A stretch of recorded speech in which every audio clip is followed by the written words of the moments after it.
Good afternoon and welcome to Overview and Scrutiny Management Committee. I wonder if members of the committee can introduce themselves. Please, Councillor Taylor. Councillor John Taylor, Kirkburton Ward. Andrew Marchington, Chair of the Children and Young People's Scrutiny Panel. Councillor Yusra Hussain for Economy and Neighbourhoods and Scrutiny Committee. And we've apologies from Councillor Ramsey, lead member on the Adults and Social Care Panel. And I'm Councillor Liz Mage, Chair of the Overview and Scrutiny Management Committee. Can we move to minutes of previous meeting, please? These are from the 4th of October. Can we agree those minutes? Yeah, are there any matters arising that anybody's got they wish to bring up? No, thank you.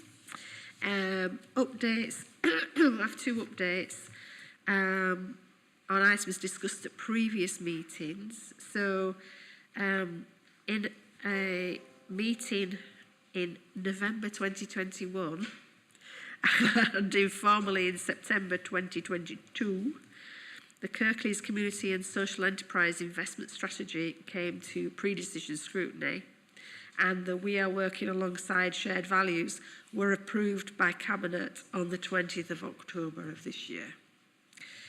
And the Communities Partnership Plan 22 to 27 was approved by Council on 12th of October. Scrutiny of the draft plan had been carried out by this committee at meetings in November 21 and June 22. All right, okay, thank you. Does any member have any interests they wish to declare from the agenda? No, thank you. All items are in public today. We do not have any deputations or petitions or public questions. The recording of the meeting will be available later, and it is being live webcast. So we quickly move then to item 7, Inclusive Communities Framework Update. And I believe Mel Meggs is going to introduce this item. If you can introduce yourselves, please, as you speak. Thank you, Mel. Thank you, Chair. So I'm Mel Meggs and I'm the Strategic Director for Children, Families and Communities for Kirklees, and my colleagues will introduce themselves. And I just wanted to take a couple of minutes to, so I think this is the second time the Inclusive Communities frameworks come here. We really wanted as a council to think about how we work with our partners and how we work with communities rather than do to them, how we move away from more traditional community cohesion approaches and start to think about communities as an asset, as they are to us, and we wanted to be able to articulate that. So the Inclusive Communities framework that was adopted by Council is one way of us and our partners articulating how we wish to improve the lives of our residents and how we want to make sure that we make sure that those residents are assets. And one of the big principles for us was really about making sure that we listen to many voices rather than just the voices of the few, and how do we make sure that we get those diverse voices. So as you will be aware, the report was taken to full council. I know that you raised some issues about the way that we do our business, and particularly around evaluation. So colleagues and Joe will start. We'll give you an update on where we're at with that and addressing some of the issues that you raised. And I think Stephen's got some examples of that in practice in terms of the way we're going to do things. So I'll leave it over to them. Thank you, Chair.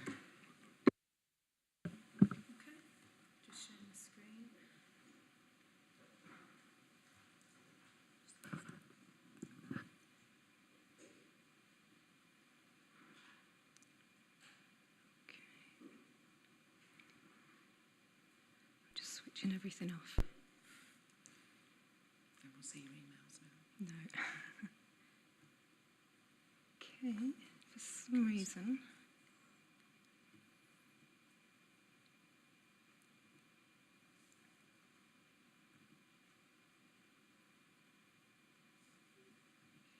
So it's that one. There it goes. There it goes. Thank you.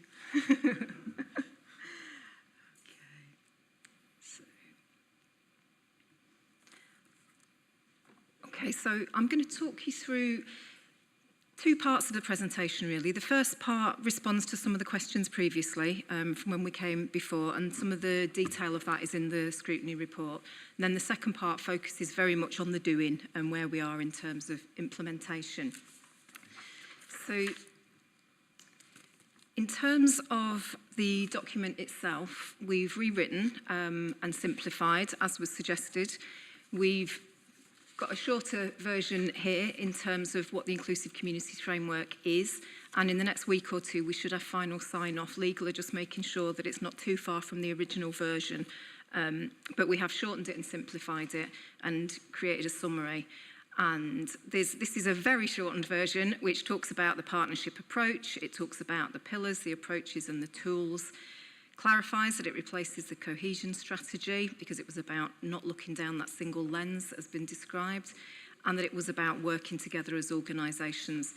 It's also about making sure that we're clear that each organisation can tailor this to their way of working, to their delivery, to their projects and services, and it should be scaled up or down depending on the nature of the organisation.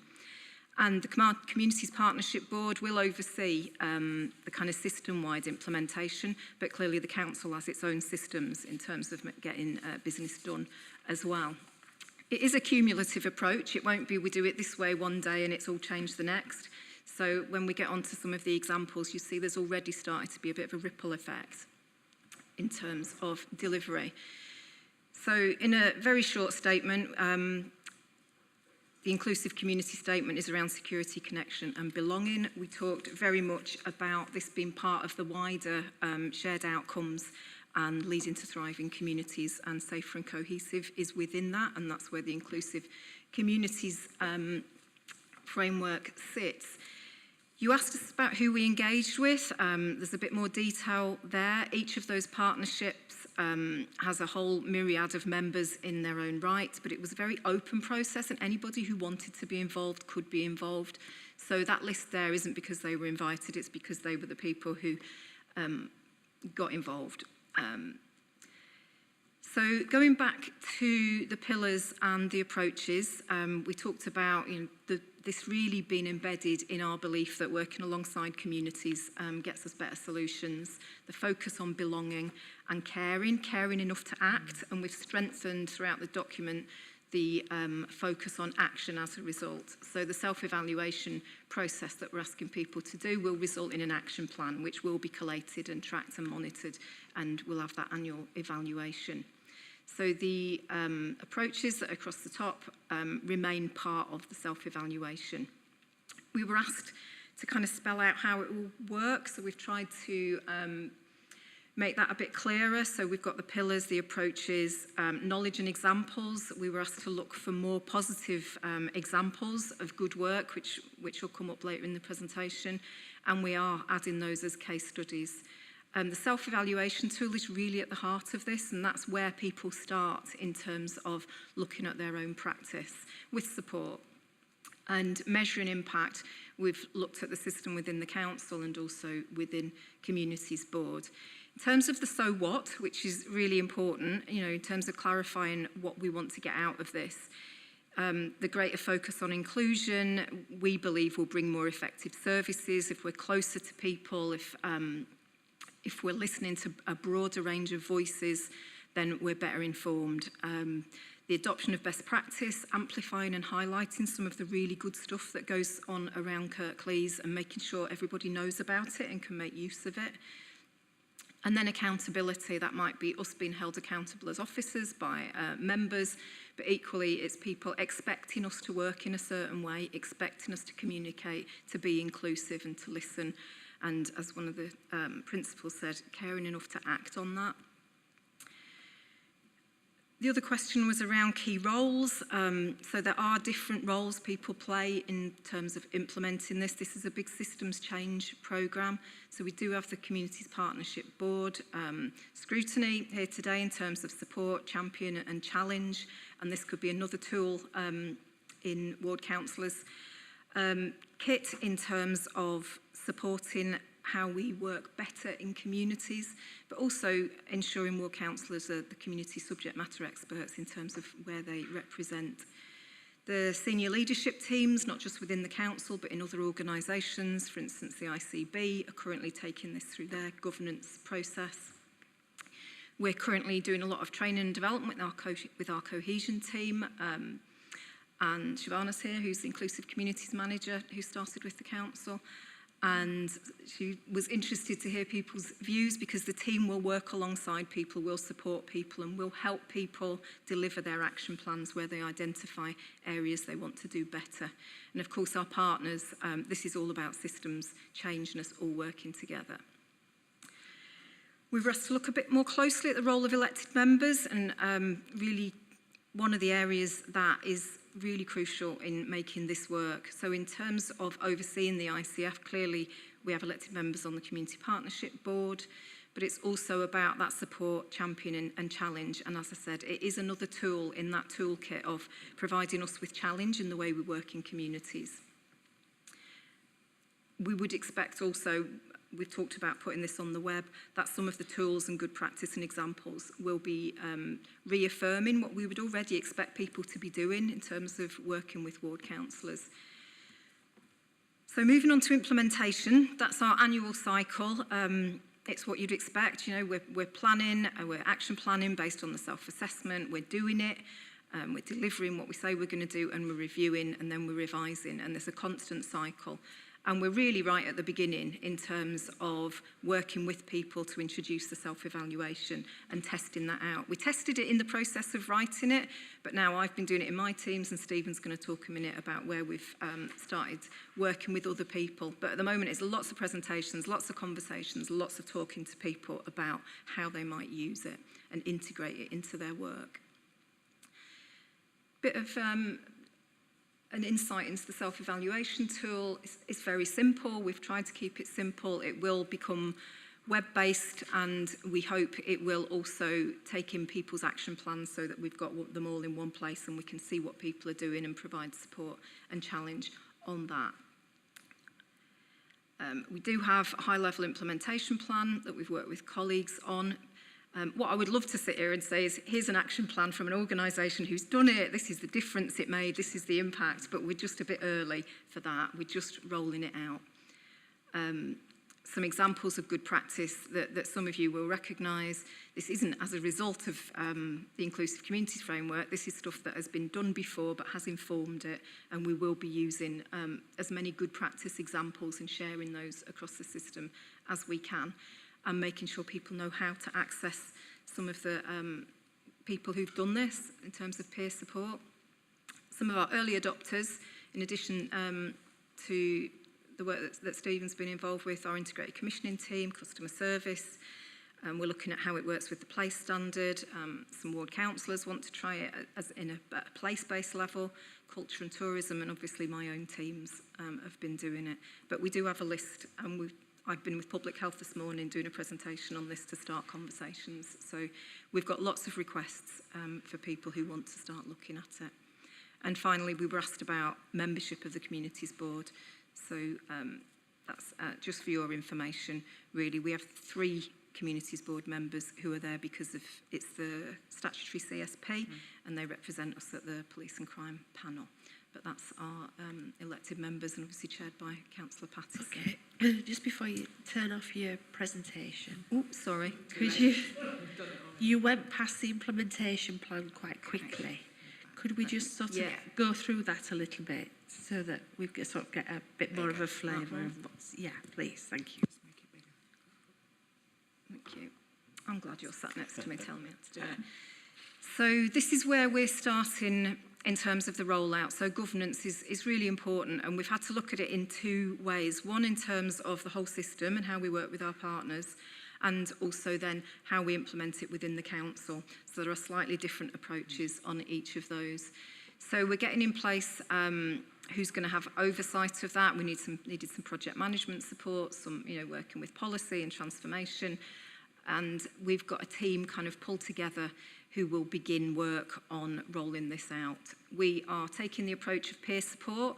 So in the first instance, there might be 2 of us goes and work with the team, and then 2 other people, and we'll share practice, and we'll build and learn as we go.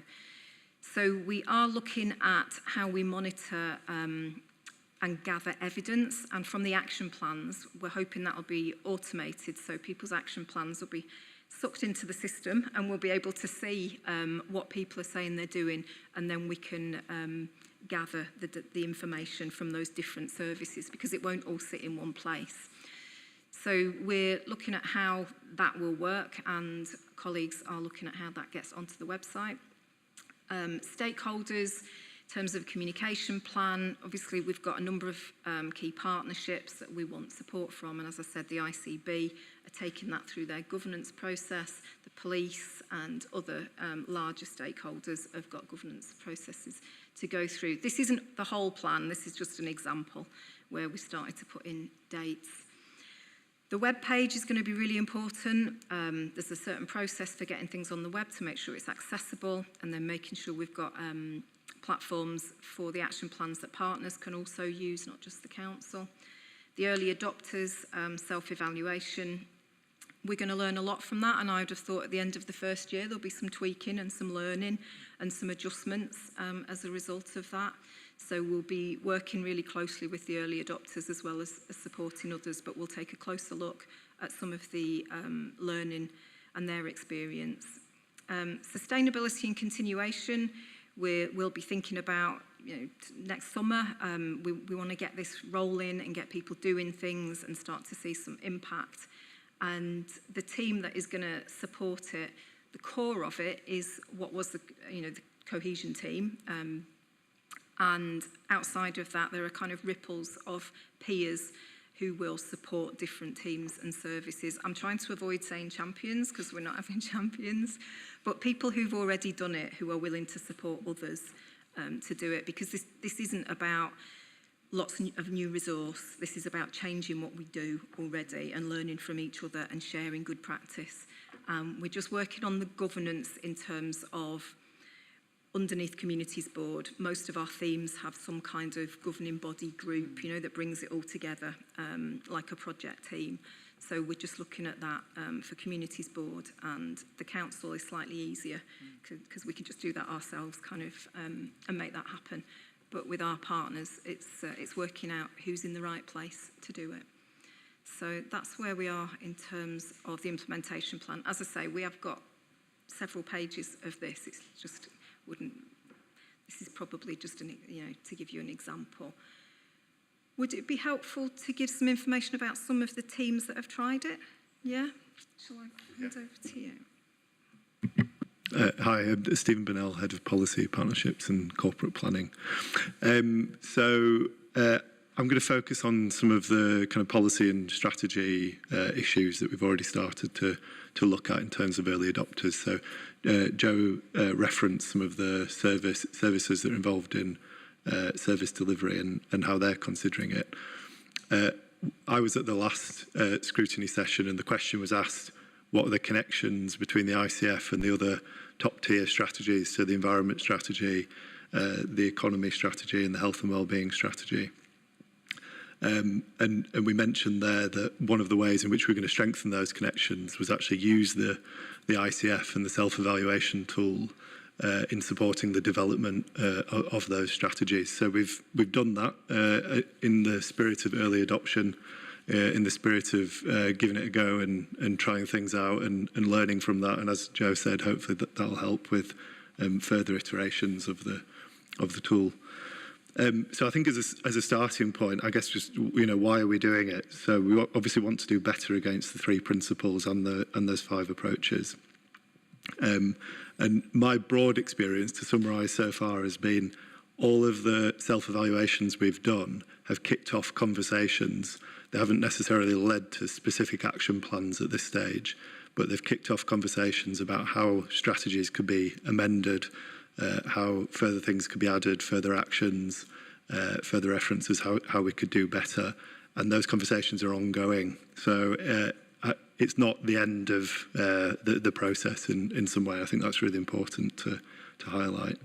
And I think another thing to say is from a strategy perspective, it's about the development of the strategy and how the strategy supports those 3 principles and approaches, but it's also about the delivery and the kind of things that we see in the Shape by People outcome in the council plan.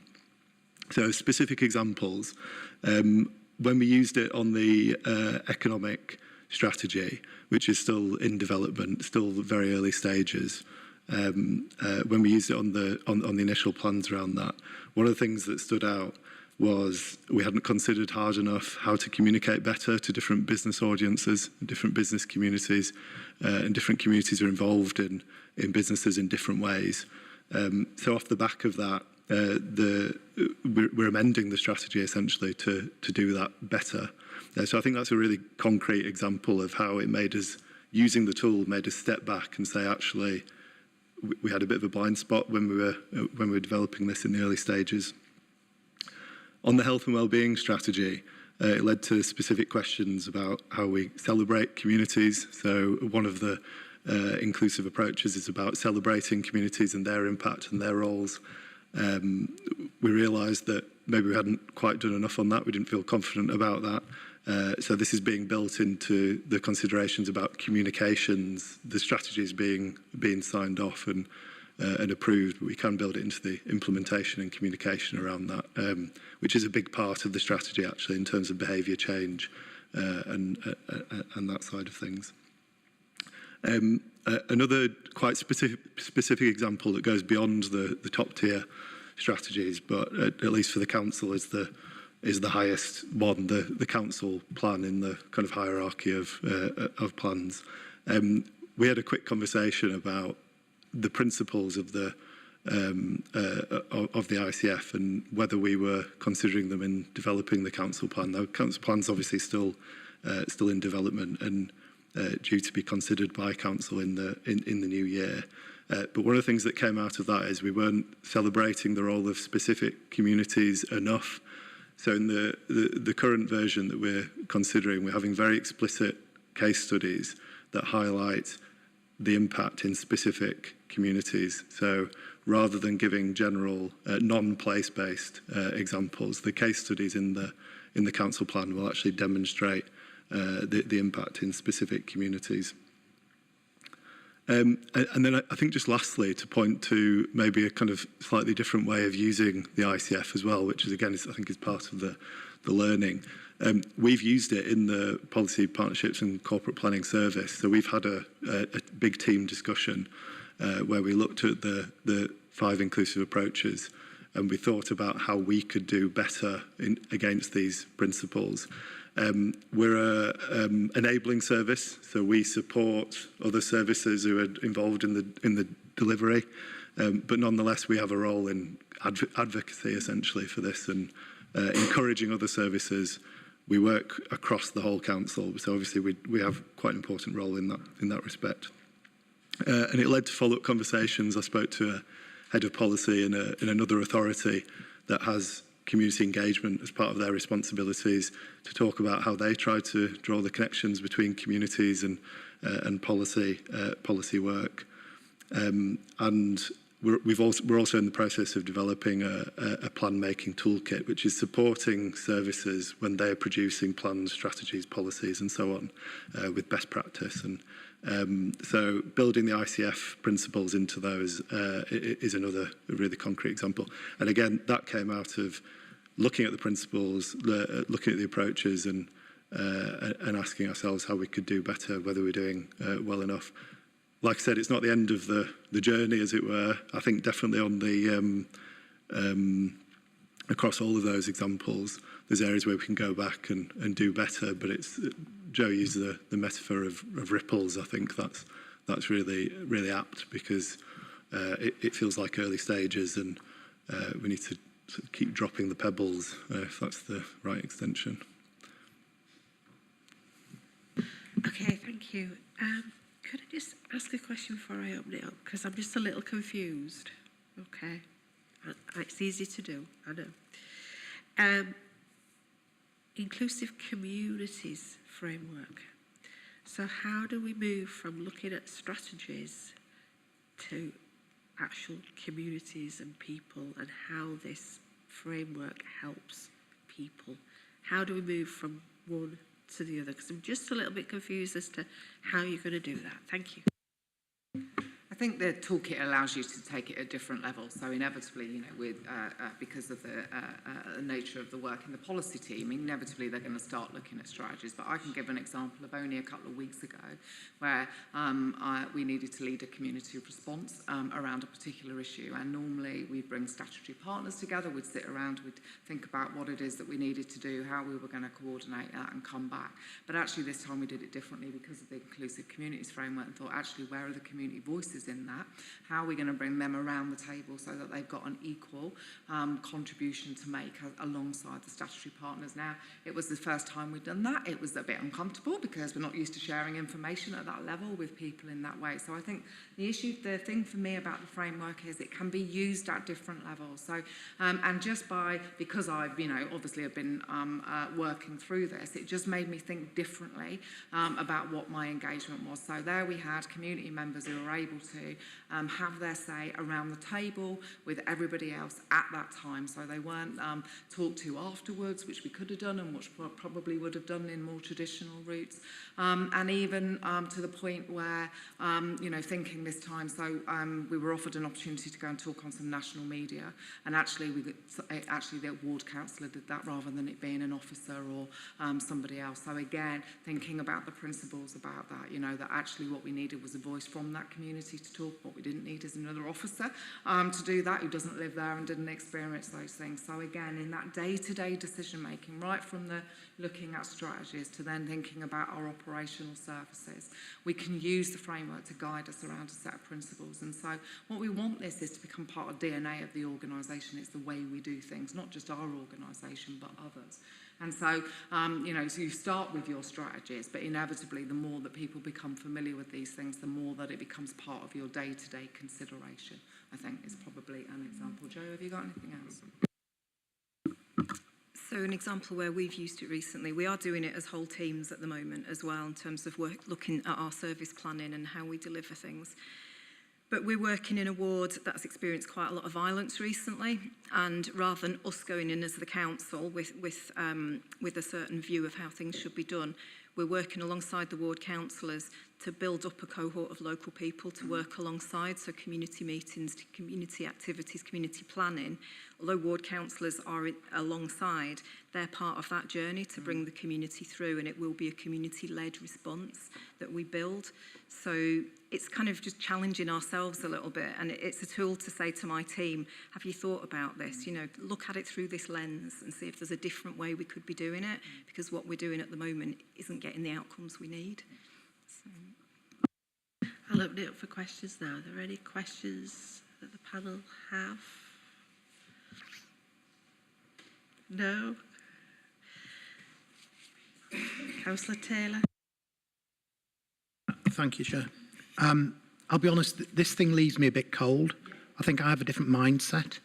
I worry when we talk about inclusive communities because we always talk about dividing things up. I sometimes worry when you talk about community voices, because who determines who is the voice of a community? I represent a ward that's a load of little villages. There's no real big centre to it. Every village has a village association and they think they represent the village. But invariably, there'll be 5 or 6 of them at a meeting, but they assume they are the voice of that community. And I worry when I hear people talk about community voices is whether they have any mandate. I was pleased to hear you talk about councillors, because councillors do have a mandate. And it's absolutely important that this is built around the councillors, because they do have a mandate in their communities. And sometimes you get... And I'd much rather hear you talk about things that bring people together by shared values and experiences. So when we talk about communities, let's not talk about different communities and protected characteristics, because they, by their very nature, are exclusive and they exclude people that don't share them. But we're all parents or children or families. Can we not look at things like that to bring people together?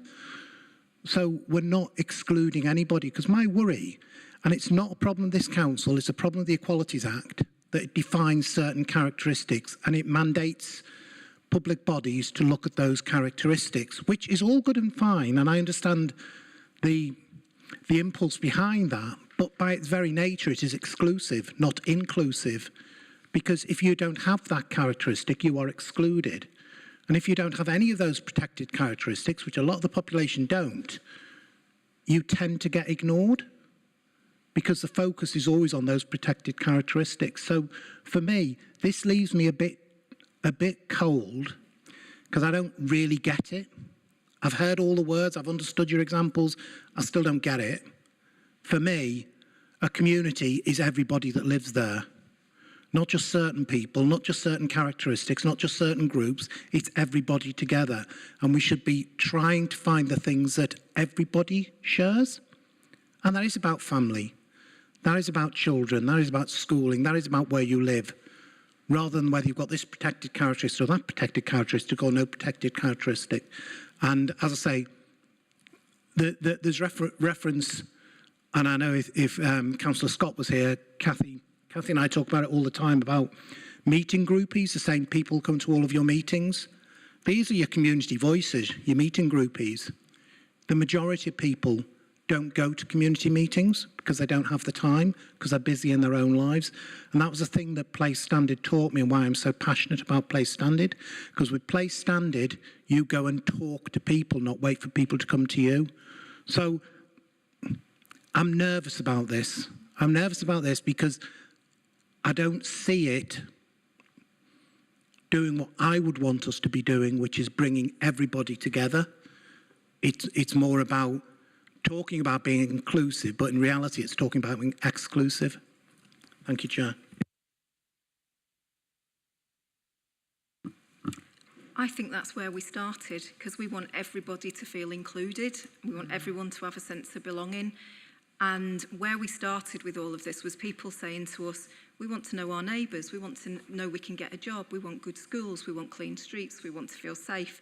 And those were the shared things that people had in common, that people wanted in their neighbourhoods. And if we do all of that well, and if we understand how to help people feel safe, then I think the outcome is inclusion, it is cohesion. Sometimes I think we might have to make an extra effort to help people feel connected, to know their neighbours, to get involved, and that might be because they've got a disability, or they're older, or they're younger, or, you know, there are people who don't want to come to meetings. There are some people who don't want to be involved at all, and just want everything, you know, the bins emptied and the streets clean and a good school, and that's absolutely fine. But those who do, I suppose it's making sure that what we're doing supports that and supports that feeling.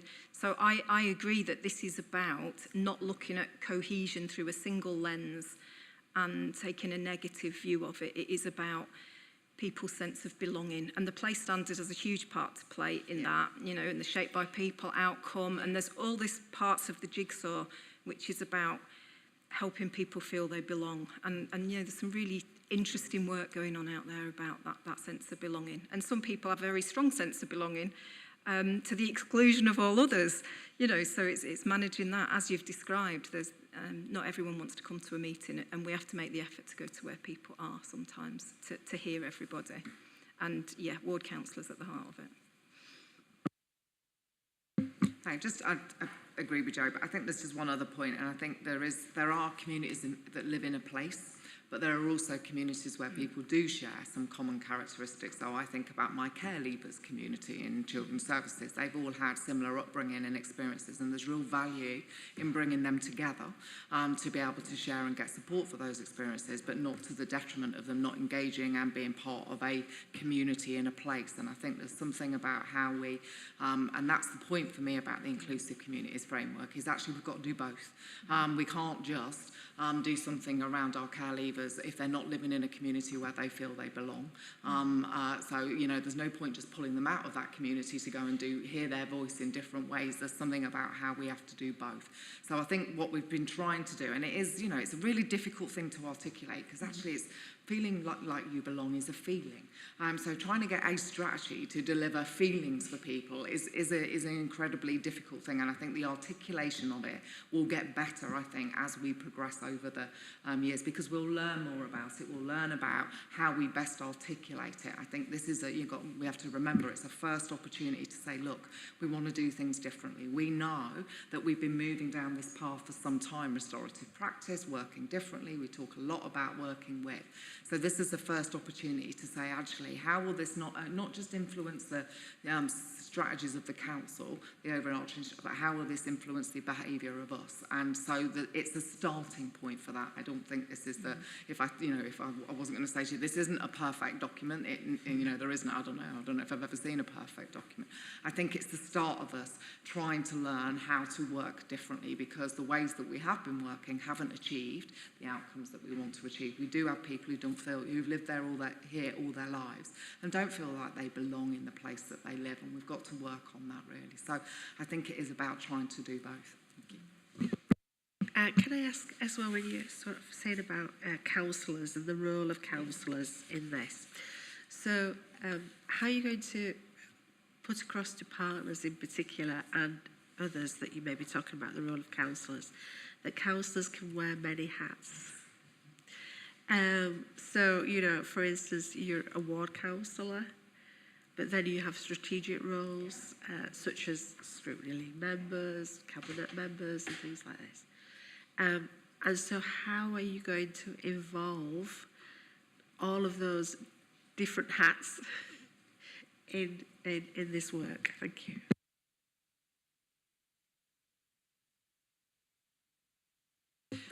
So I think the first thing we have to do is promote those different hats with the organisations that engage with councillors, so that councillors are not just seen as, as the person who's been voted on by an electorate to do something, but actually you do have many varied roles. And actually, what I know about councillors is the assets they are to their communities, sometimes because of their professional background, so lawyers and doctors and a whole range of things. So there's something about seeing you as a whole person rather than just somebody that's there to be a voice, and inevitably politics pushes you down a route, which means you have a particular opinion and an ideology about the way that things should work, and inevitably that's going to be different. So I think the first thing for us is, and I think the democracy work that we've been doing, even in schools, there's been an amazing piece of work. We've just done our first democracy-friendly special school, where kids have been learning about the role that councillors play, how to become elected, and I think we have to do the same with our partners.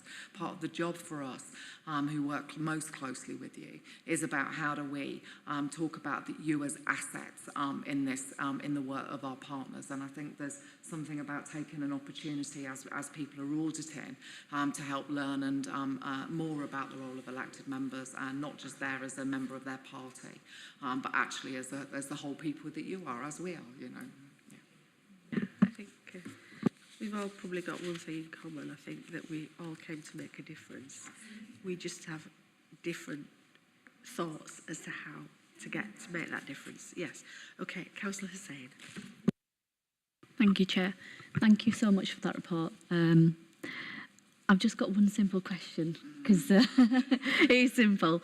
I'm just trying to understand, with everything you've said, what is your end vision with this strategy? So, that there's those terrible surveys that they do about how happy people are in the place that they live. Well, we want to do better on that. We want people to feel proud about where they come from. We want them to feel happy, and we want them to feel like that the people that work in that area have supported them to be able to do that. So it's part of the, if you think about the health and wellbeing strategy, we want to be able to, this is a tool to support to deliver those aims. If you think about the economic inclusions, our economic strategy, this is there to make sure it gets better. So for me, it is about being proud about where you come from, being proud of the place, knowing your neighbours, and feeling part of something, because we know that that's good for people's mental well-being and their physical well-being as well. And we want to get to a point where we have a different relationship as a council with communities, which is one where we're an equal partner with them, rather than someone that tells them what to do. Inevitably, we have regulation regulatory things, which mean that sometimes we do have to planning, we do have to tell them what, we do have to make a decision and tell them what to do, but there are ways and means that we can do that. That mean that people feel more part of things.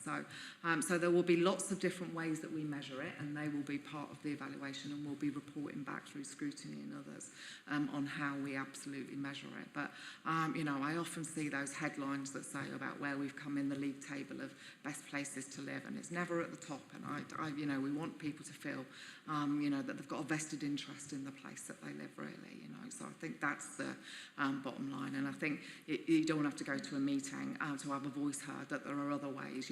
How much door knocking do? You hear voices all the time, wide ranges of voices who will never turn up at a community meeting. How are we learning from that? How is that information being passed back to us so that we understand about what we might need to change and do, for instance? So there's an opportunity, I think, for that. So there'll be lots of formal measures, but as I said to you, it's the thing about and why it's difficult to articulate, because it's a feeling, isn't it, about the place that you live, really,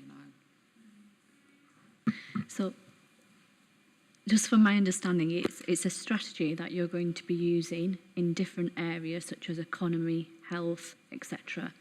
And it's a strategy to implement people to be belonging to a community, or trying to bring them together, whether it's on a health basis, whether that's on an economy base and thriving, whether it's on a job opportunity.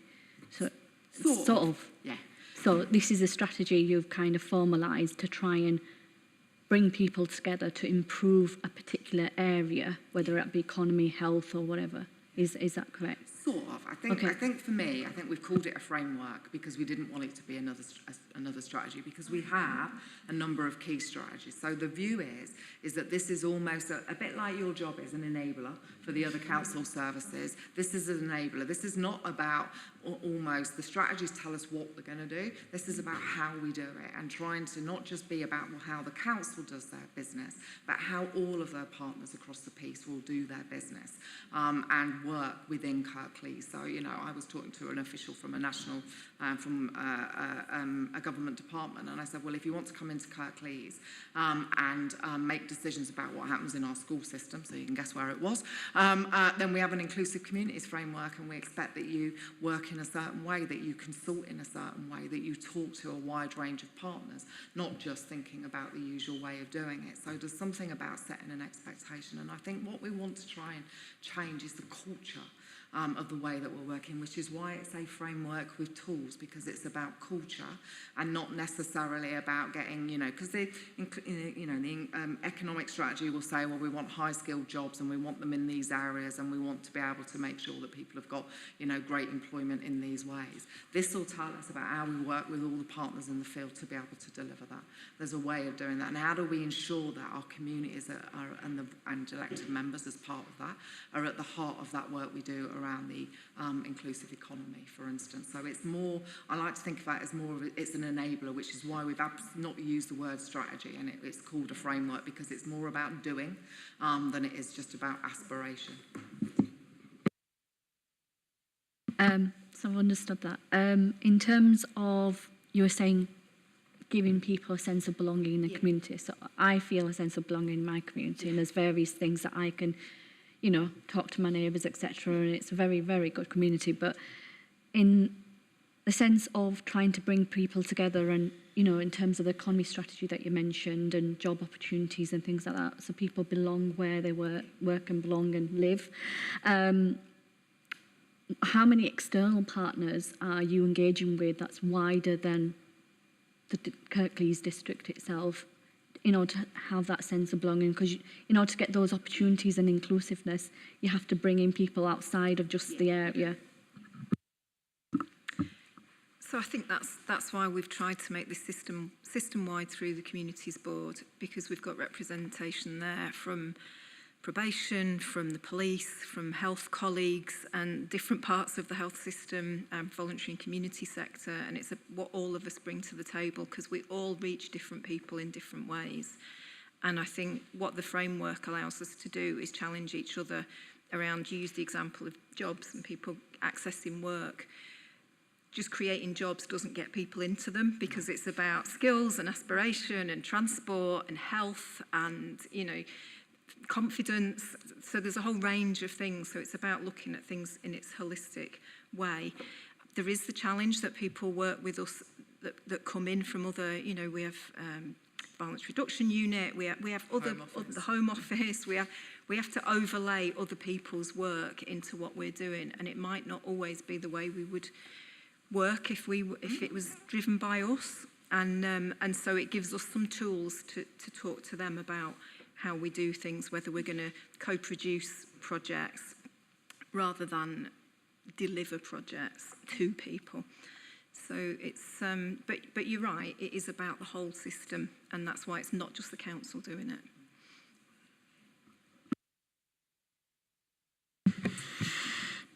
Yeah, thank you. I mean,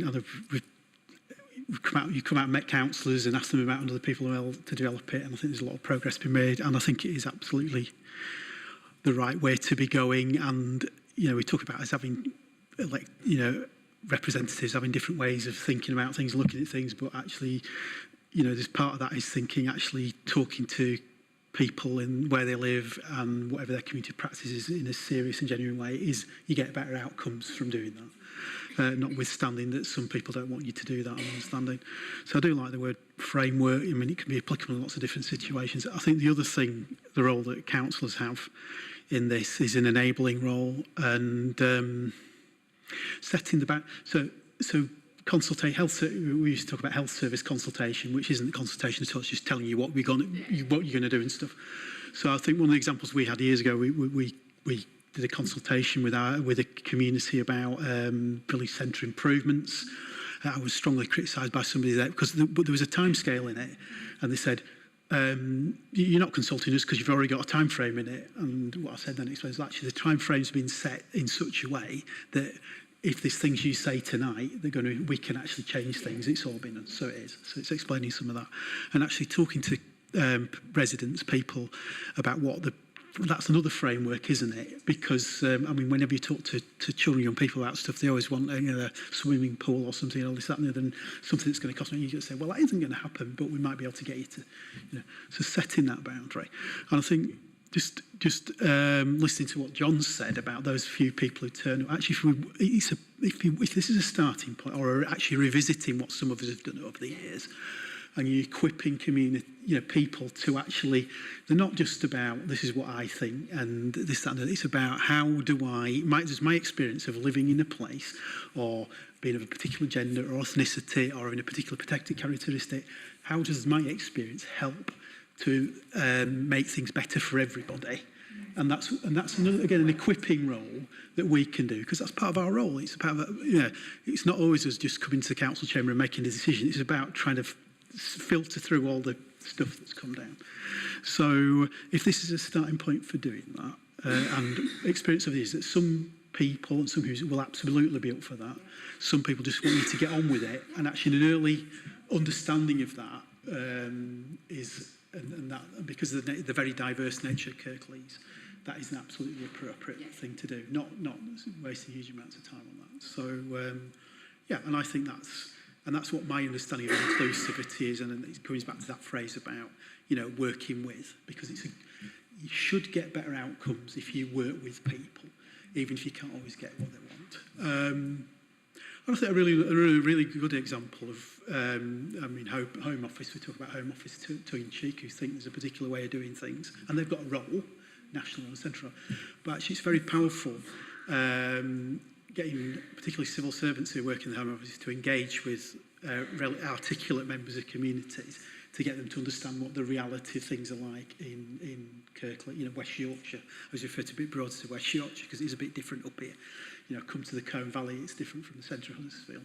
But also councillors who are there to represent a wide variety of voices and, you know, should be able to push back against stuff, you know. And again, it's education, you know.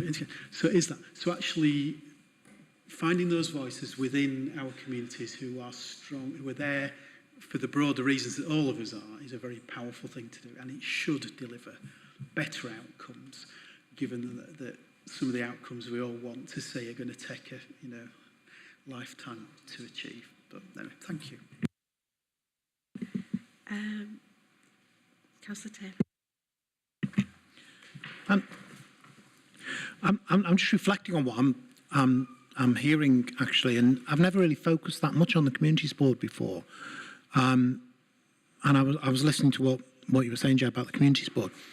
What's the aim or the objective of the communities board? If I can just ask that question first. Well,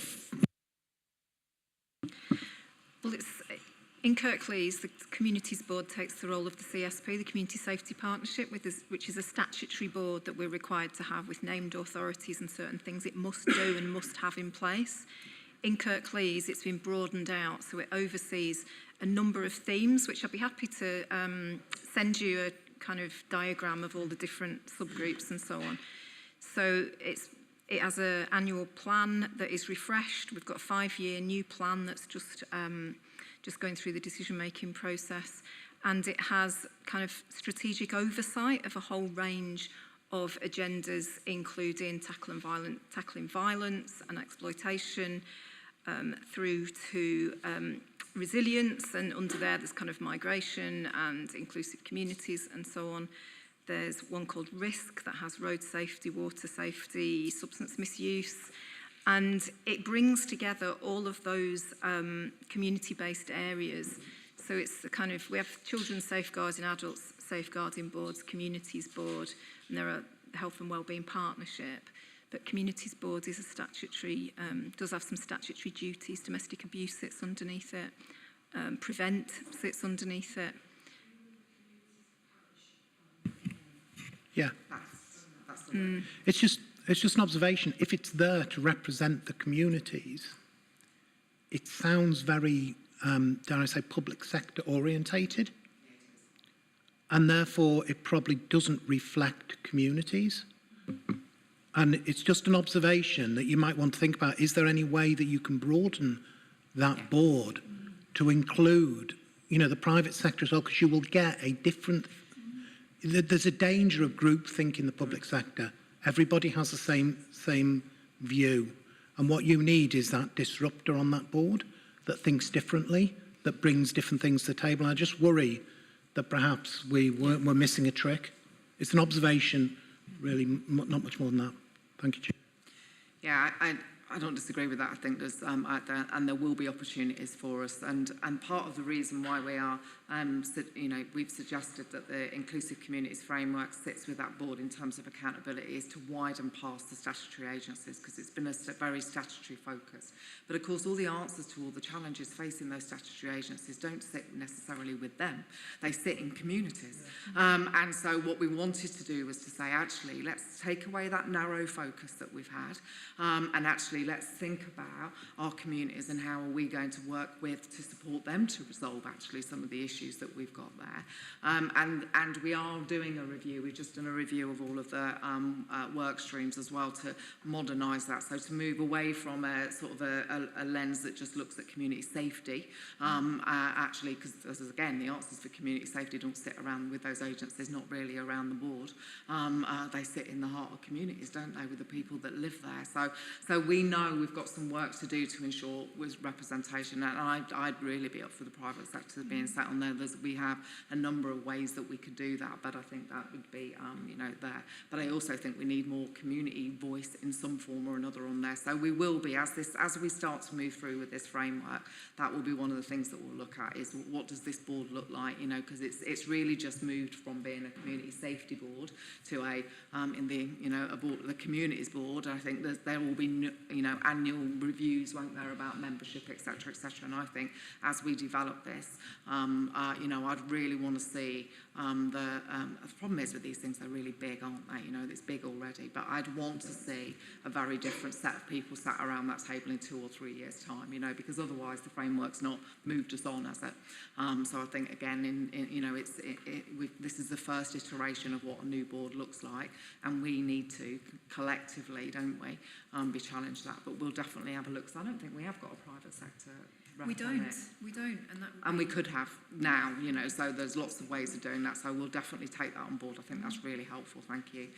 But then, as I say, I think some help for, you know, we'll all need to work on what will this look like in the future, and how do we evolve it into something that can still be responsible for the statutory things that we're responsible for, because we have to, and we get, you know, government money to deliver on those things, and we need to have good oversight on it. But actually, how do we make sure that we're not missing the wider opportunities there?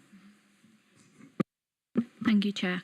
Just reiterating on that point that you made, I'm really glad you mentioned widening that board, because if I was from outside and I was listening in on this meeting and I heard things like the Youth Justice Services, Home Office, Police, it's very statutory focused, and it would scare a lot of people to say, do I actually want to live in Kirklees when we're talking about all these different type of services? I know that it's necessary to have them there, and things go on in different communities, and you know that's unavoidable. But yeah, I would appreciate it if that board was widened, not just to the private sector, but maybe to community sector as well, the third sector as well. So I don't know who that might be. We do have third sector. Yeah. Thank you. We'll definitely pick that up. And I think it will evolve. Okay, thank you. I just got one really quick question to finish, I think. You talked about implementation and actions, but who then makes sure that the actions actually are carried out and put in place, and some follow-up, etc.? Who's going to just do that third part of that circle? Well, in the first instance, the service who've self-evaluated are responsible for delivering their action plan, but it's going to be automated, so the action plans will all be in one place. So my team and Communities Board, as I said, we're still looking at the governance, will be looking and tracking those. We'll be providing reports to ET annually to look at impact, and as we go along, we'll be reviewing where people have stalled or where people are doing really well. So we will have all the action plans in one place for the council. Yeah. Okay. I'm just a little bit concerned that you sometimes you need an outside view from why are we not making progress, etc. Sometimes you just need that third person to look at that, don't you? So I was just a little bit concerned that that was in place. Okay. All right, so I think we'll close this item then. So we talked about the role of councillors, the role of communities, the role of the board, and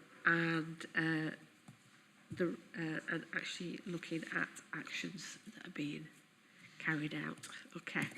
Thanks so much, everybody, for that. On our agenda then, we'll move to the lead member updates. And Councillor Marchington, your update, please.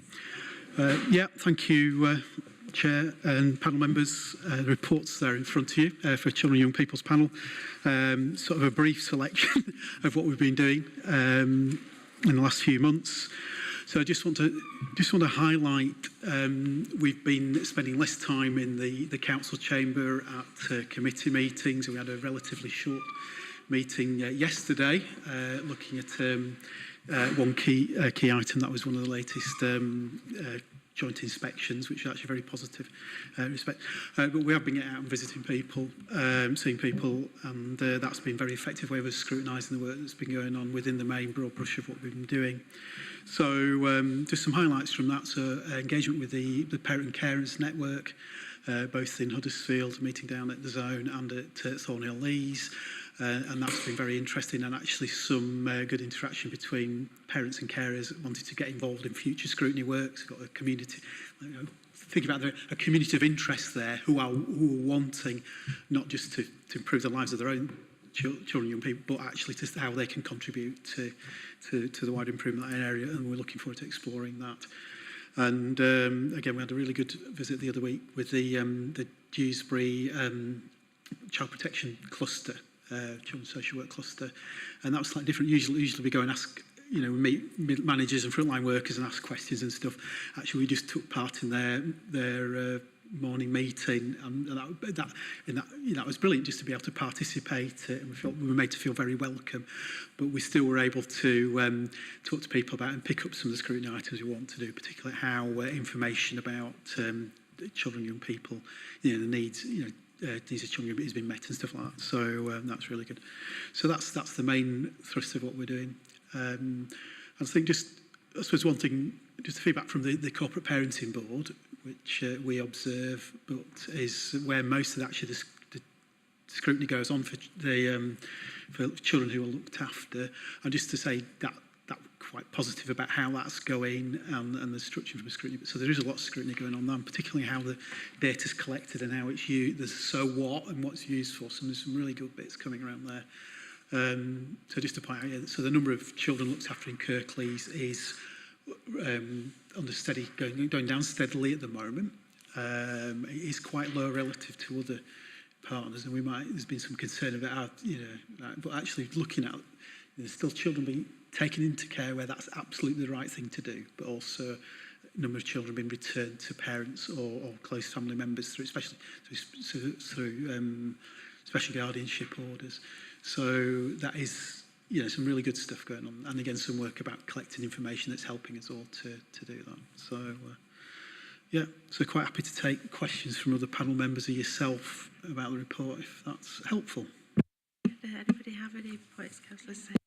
I'm going to mention I did actually go to one of the fostering events that was held in Huddersfield, and that was quite really helpful. The team was fantastic. There's people there that was fostering parents and adopting children as well. So it was really fantastic event, really, to be honest. So well done on that. But the team, if you can take that back, it was really well received. There was information there, and it was really useful. And I think one thing I did feedback is that if you could have more information on a ward-based level, because I'm sure there'll be individuals and families out there that want to probably take on children and look after them. Yeah. I think that's some exploration of how we get information out. Stuff, yeah. Thanks. Okay, thank you.